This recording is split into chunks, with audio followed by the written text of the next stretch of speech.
कि मन कहेगा कि मैं महादेव के पैर को छू कर प्रणाम कर रहे हैं। आपका सांस नमः बोले सिवाय छोड़े ये अलग बात है, लेकिन मन करेगा कि मैं तो महादेव के पैर को छूकर प्रणाम कर रही हूँ, तब परिणाम मिलेगा आपको। ऐसे दया मांगकर कोई काम करिएगा, नमः शिवाय से प्रणाम करिएगा, इसके बदले में महादेव आपको कुछ देंगे। क्या देंगे मालूम है? आपके जीवन में जो कष्ट है, आपके जीवन में जो परेशानी है, उसको कम करेंगे, धीरे धीरे धीरे धीरे कम कर देंगे। कैसा लगेगा? अच्छा लगेगा, खराब लगेगा? कैसा? आप लोग कुछ नहीं बोलते हैं। अच्छा लगेगा। यही अच्छा वाला बात पड़ोसी के बीच में बोलिए, पड़ोसी के साथ शेयर करिए, लोगों को बताइए, हे दीदी हम शिव को गुरु बनाए और शिव से दया मांगकर कोई काम किया, नमः शिवाय से प्रणाम किया, ये दोनों काम करने के बाद मेरे जीवन में जो कष्ट था ना वो कम होने लगा है। आप भी शिव को गुरु बना के देखिए, आपके जीवन का भी कष्ट धीरे धीरे कम हो जाएगा। करिए ना, बड़ी परिणामदायी गुरु है। कहते हैं ना, किसी ने कहा ना, साहब बोल लेते, who to test just by result. इसको चेक करिए, टेस्टर गुरु है, इसको चेक करिए। हाँ, परिणाम कब नहीं देते हैं। मैं भी मास्टर जी चर्चा में बोल रहे थे, शिव चर्चा के नाम पर चंदा खूब एकत्रित करते हैं, शिव चर्चा शुरू करते हैं और खूब नाच गाना शुरू कर देते हैं। अभी हम चाचा के बेटा को क्या बोलते हैं आप लोग? चचेरा भाई। मौसा के बेटा को सब बोलिए। मामा के बेटा को गुरु, के बेटा को गुरु भाई, गुरु के बेटी को गुरु बहन। हम लोग कौन हुए? भाई बहन। हम आपके भाई हुए और आप मेरी बहन हुए। अब जरा सोचिए तो, भाई के सामने में बहन नाचे, अच्छा लगेगा? अच्छा लगेगा? अच्छा नहीं लगेगा। तो भाई बहन मिलकर डांस करना चाहिए? बिल्कुल नहीं करना चाहिए। तो हम लोग तो भाई बहन न हुए हो। एक बहन अपने भाई के साथ डांस करेगी, बेटी नाच रहा, क्या होगा? महादेव नारायण। आपके पिताजी देख लीजिए, दोनों भाई बहन मिलकर डांस कर रहे हैं आंगन में, दरवाजे पर, और आपके पिताजी देख रहे। आपके पिताजी खुश होंगे कि नाराज होंगे? नाराज होंगे। तो हम लोग का पिताजी कौन है? महादेव। वो तो देख रहे हैं कि शिव चर्चा के नाम पर गुरु भाई गुरु बहन सब मिलकर के डांस कर रहे हैं, और यह संवाद बड़ी दूर तक फैलेगा। यह संवाद बड़ी दूर तक फैलेगा। हो सकता है आपके पति नहीं देखा, लेकिन आपके पति के दोस्त देख लिया। आपके पति के दोस्त आपके पति को जाकर कहा कि जानते हो दोस्त, तुम्हारा पत्नी जो है ना शिव चर्चा में जाती है, जम करके डांस करती है, तुम डांस करने के लिए भेजते हो। पति के दिल पर क्या गुजरेगा? कोई सब पुरुष अपने पत्नी को शिव चर्चा में डांस करते हुए देखेगा, पसंद करेगा? घर में आकर क्या करेगा? मार पीट, लड़ाई झगड़ा। क्या आप चाहते हैं कि मेरे घर में लड़ाई झगड़ा हो? कोई ठीक नहीं होगा, नहीं ना? घर जाऊंगा। इसीलिए कहीं भी शिव चर्चा हो, आप गुरु बहन है। सबसे पहली बात, 4-5 जगह का मन संचालक लोग अभी जो घोषणा के 4-5 जगह शिव चर्चा है। हम नहीं मना करते हैं कि आप मत जाइएगा, हम ये कहते हैं कि आप अपने पति से आदेश लेकर जाए। आपके पति आदेश देते हैं शिव चर्चा में जाने के लिए तो जाइए, अगर नहीं देते हैं तो मत जाइए। आपके घर में साधन है जाने का, पॉकेट में पैसा है, शिव चर्चा में जाइए। अगर नहीं है, अगल बगल में शिव चर्चा करिए। आपके बगल के लोग चले गए शिव चर्चा में, वो चले गए हैं अंडाल, वो चले गए आसनसोल, वो चले गए हैं कलकत्ता चर्चा करने के लिए। अब आपको लग रहा है कि मेरे बगल वाली चल गई वहां चर्चा करने के लिए, हम नहीं गए, चिंता तो होगा। हे महादेव, कैसन दीन ये दिखा रहे हैं हमको कि हमारे पड़ोस के लोग जा रहे हैं कलकत्ता शिव चर्चा करने के लिए और मेरे पॉकेट में 2 रुपया नहीं है कि हम जाएंगे।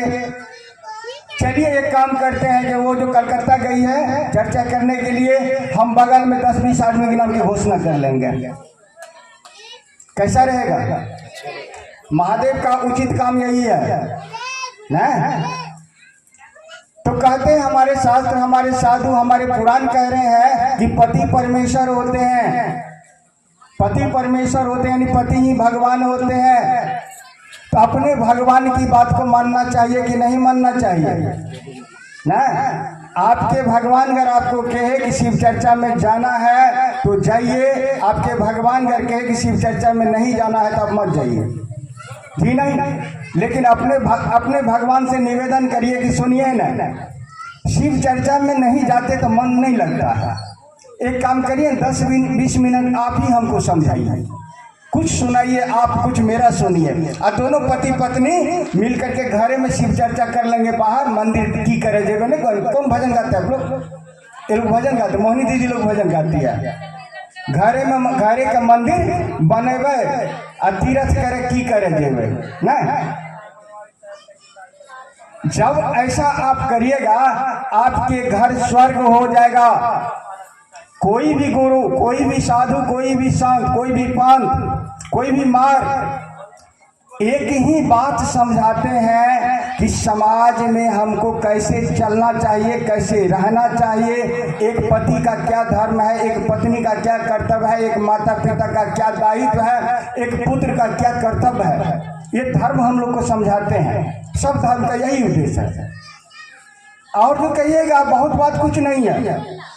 पति के साथ पत्नी का कैसा संबंध होना चाहिए, रामायण में क्या कहा गया? रामायण जो हम आप पढ़ते हैं, रामचरितमानस जो पढ़ते हैं, उसमें क्या कहा गया? रामचरितमानस इसका नाम रखा क्यों? यानी राम के चरित्र का वर्णन किया गया। पत्नी के साथ वह कैसा बिहेव किया, माता पिता के साथ उनका कैसा बिहेव रहा, गुरुजनों के साथ उनका कैसा बर्ताव रहा, इस सारी चीज की व्याख्या। और अंत में उसका नाम क्या पड़ा मालूम? पुरुषोत्तम राम, यानी पुरुष में उत्तम राम। क्यों पड़ा? क्यों पड़ा? आप ही जैसी नारी अनुसुईया थी, कौन मंत्र पढ़ती मालूम है? कौन मंत्र पढ़ती थी अनुसुईया? पति परमेश्वराय नमः, पति परमेश्वराय नमः। ये मंत्र का उच्चारण मात्र करती थी, किसी देवी देवता की पूजा नहीं करती थी। और क्या हुआ देखे? सती कहलाई। सावित्री यमराज से पति को लौटा लाए। क्यों? पतिव्रता धर्म का पावर। ठीक, जब हम आप एक शिव के शिष्या अपने पति के आदेश का पालन नहीं करें, एक शिव के शिष्य माता पिता की सेवा नहीं करे, एक शिव के शिष्य अनप शनप की बातें करे, एक शिव के शिष्य किसी व्यक्ति विशेष का आदर नहीं करे, क्या हम आप शिव के शिष्य हैं? एक शिव के शिष्य शिव चर्चा में जाकर के गप करे, क्या हम आप शिव के शिष्य हैं? एक शिव के शिष्य महादेव को प्रणाम नहीं करे, क्या हम आप शिव के शिष्य हैं? एक शिव के शिष्य महादेव से दया मांगकर कोई काम नहीं करे, क्या हम अब शिव के शिष्य हैं? एक शिव के शिष्य महादेव गुरु की बात नहीं करे, लोगों को समझाकर शिव शिष्य नहीं बनावे, क्या हम आप शिव के शिष्य हैं? शिव को गुरु बनाने के लिए आपको हमको किसी तरह की वर्जना नहीं किया गया। आप दारू पीते हैं, मजे से दारू पीजिए, कोई मना नहीं है। अब मीट मछली खाते, मुर्गा खाते, कोई रोक टोक नहीं है। लेकिन खाने से पहले, दारू पीने से पहले तो एक बार महादेव से बोलिए ना कि हे महादेव आप मेरे गुरु हैं, मैं आपका शिष्य, मुझ पर दया कर दीजिए। जैसे हम लोग चाय लेते हैं हाथ में, चाय पीते हैं, महादेव को याद करते हैं, महादेव से दया मांगते तब चाय को पीते हैं। ठीक, यदि कोई आदमी दारू पी रहा है, शिव शिष्य परिवार नहीं कहते आपको दारू छोड़ दीजिए, दारू पी रहे हैं तो वह पैक उठाइए और मने मन महादेव को कहिए कि हे महादेव आप मेरे गुरु हैं, मैं आपका शिष्य हूं, मुझ शिष्य पर दया कर दीजिए। और देखिए कि आपके जीवन में कितना परिवर्तन होता है। करके तो देखिए, आप टेक्निक से जी लीजिए ना। पीने के लिए मना हम लोग थोड़ी करते किसी को, जीवन है, पिएगा नहीं तो क्या करेगा? दारू कुछ क्या करता है? कुछ नहीं करता है। 2-3 काम करते हैं हमारे आपके जीवन में दारू। दारू कोई बहुत बड़ा काम नहीं करता, मुझे कोई क्षति नहीं करता। दारू क्या करता जानते हैं? पहला काम करता है ये पॉकेट को खराब कर देता है। पहला काम करते हैं पॉकेट को खराब कर देता है। दूसरा काम क्या करता है? मुंह को खराब करता है। और तीसरा काम करते हैं शरीर को खराब करता है। चौथा दारू का कोई औकाते नहीं कुछ करेगा, क्या है? कुछ नहीं करता है। हम लोगों ने कहा कि भाई साहब पीते हैं पीजिए, पीने के लिए मना नहीं, लेकिन एक काम करिएगा, मन ही मन एक और महादेव को याद करिए और कह दिए हे महादेव आप मेरे गुरु हैं, मैं आपका शिशु, मुझ पर दया कर दीजिए, अब पीजिए दारू। देखिएगा कि दारू के प्रभाव को वह महादेव कम कर देंगे।